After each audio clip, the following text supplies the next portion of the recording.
Ahoj, ja som Richard. Som koordinátorom troch organizácií, respektíve za 3 organizácie.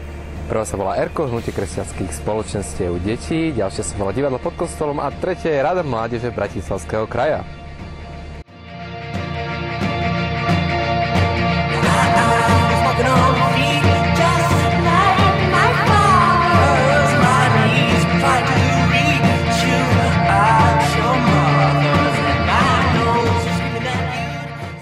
Dobrý projekt je podľa mňa každý projekt, do ktorého mladí majú chuť sa sami zapojiť, teda sami si ho vymyslia a realizujú, hodnotia. Teda no, to je každý projekt, do ktorého sa mladí majú chuť zapojiť.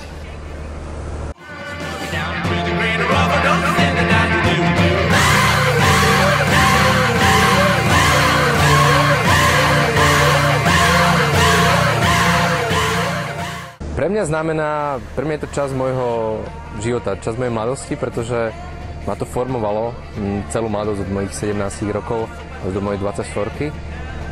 Takže je to časť môjho života, ktorá ma formovala.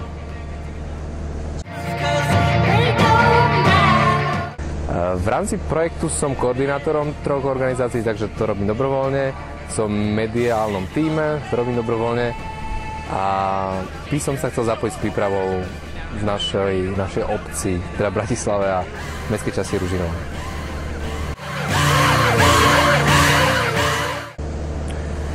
Za 72 hodín, čo by som zmenil? Zmenil by som...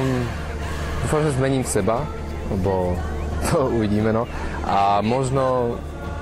Chceli by sme postaviť totiž jedno malé detské ihrisko, takže to by sme chceli zmeniť.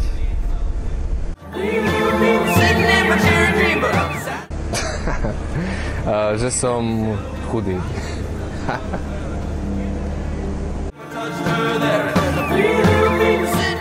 Áno, no, tak keď sa pozriem do zrkadla, tak je to Elvis.